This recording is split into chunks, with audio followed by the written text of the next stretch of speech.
In this presentation, we wish to look into the art of the painter José Aranda from Spain, and how he rose to prominence, and what challenges were to be faced apart from his surroundings.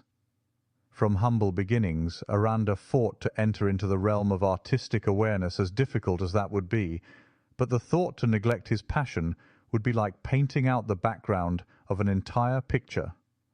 To appreciate this Spanish painter, we must consider the conditions of art at the time before and while he was studying, because art was about to change entirely by mid-century.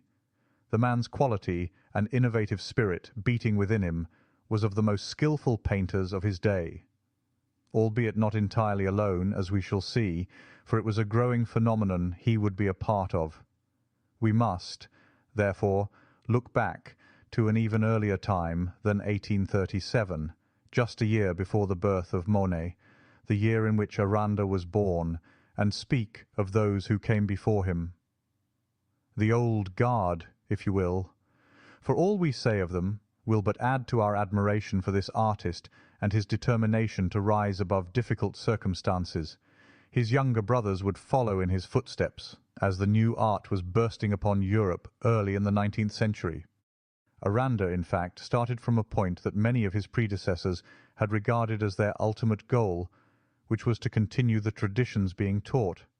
But before he turned to real life in his pictures, he worked at his craft in which conventionalism reigned supreme instead of naturalism and truth, where the rather cold picture-making was then inspired by Greek and Roman statuary and their influences. In Spain, as in France, the modern spirit was soon to wage fierce war with old-school traditions, as represented by his mentors Eduardo Cano de la Peña and Manuel Cabral, men of talent who followed the lines promoted in France. They encouraged students to admire ancient classicalism, but failed to see their limitations in art. It held back new ideas that were in the air, and a new way had opened up to younger artists, and the demand for working directly in the open air was happening. By 1881 he settled in Paris, where he remained for 9 years, painting artworks set in the 18th century in the style of Fortuny, with some notable success. By 1890 he returned to Spain and moved to Madrid, painting scenes of everyday life, giving classes, and in artists' studios it was easy to see that a divide was declared between tradition and living nature. José Aranda was able in the years he painted in France to paint some of his finest pictures. They consisted of very elegant interiors, and the drawing of all elements were well crafted.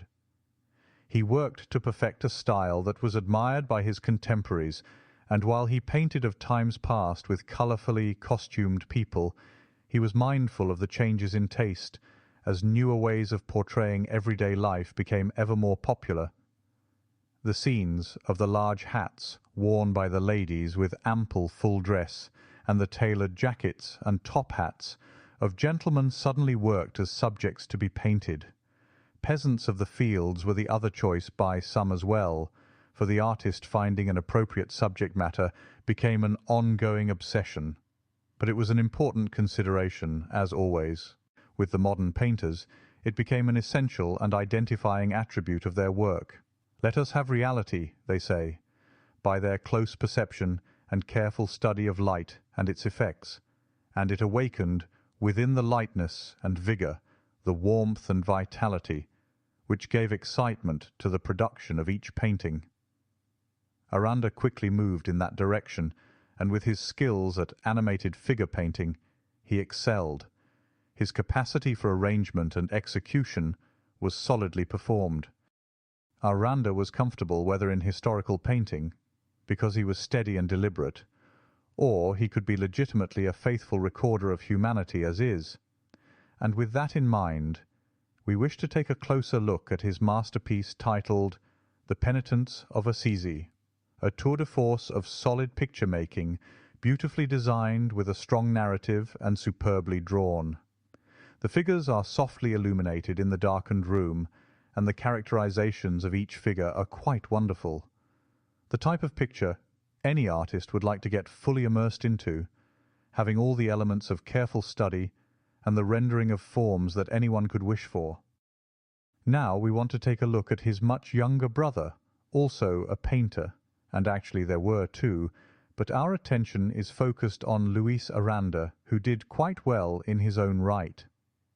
He was taught by his older brother in the beginning, and then followed that with further study at the Real Academia de Bellas Artes de Santa Isabel de Hungría, under the direction of Eduardo Cano. In 1868, thanks to a 4-year stipend from a wealthy patron, he went to Rome to study the old masters and complete his studies with Maria Fortuny. As part of the grant agreement, Luis, in return, had to send back a painting every year, and when the period ended and his stipend expired, he remained for a time and married his Italian wife, Lucia. They decided to make a move to Paris, with better opportunities, where he made the acquaintance of the art dealer, Adolphe Goupil. He was a leading proponent and supporter of artists and publishing their work.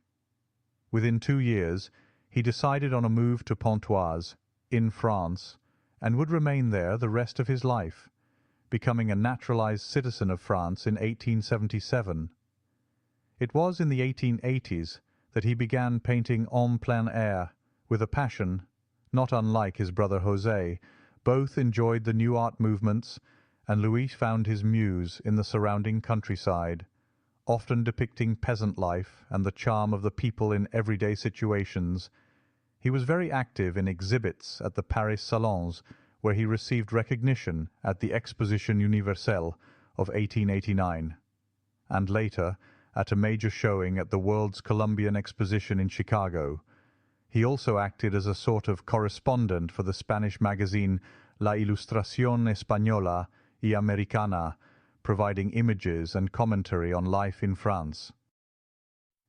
As can be seen with the works of Luis Jiménez Aranda, he was as capable an artist as his eldest brother. While he remained in France, brother José lived out his times in Spain, and both led very productive lives. As far as the youngest brother, Manuel Jiménez Aranda, not much more is actively known, but he was also an artist. It can be noted that José Aranda was a capable illustrator as well. He was also a noted caricaturist, producing some 689 highlighted drawings for the tercentenary edition of Don Quixote, published in 1905. Here are a few of the images he produced for the book. They were very popular as editions in France. Towards the end of the 19th century, the pleinarism of Bastien Lepage and the simple peasant types and country landscapes, supported by the naturalists, were introduced to Spain by artists, many of whom had lived in Paris, as we have already established.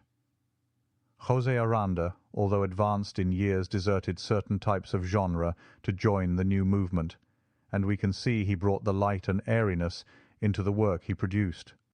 So with that, we hope you enjoyed this all too brief a look at the painters José and Luis Aranda, who we hope many more canvases will come to light for the public. It's a treat to see fine craftsmanship at work, so the art enthusiast can soak up the compositions they produced. The many talents that have left a legacy as the Arandas have been a luxury we want to see more of. As we leave this presentation, please remember to add a like as it helps the channel, and thank you to our subscribers. We look forward to bringing many more valuable masters to you, so thanks again, and until next time, it's bye for now.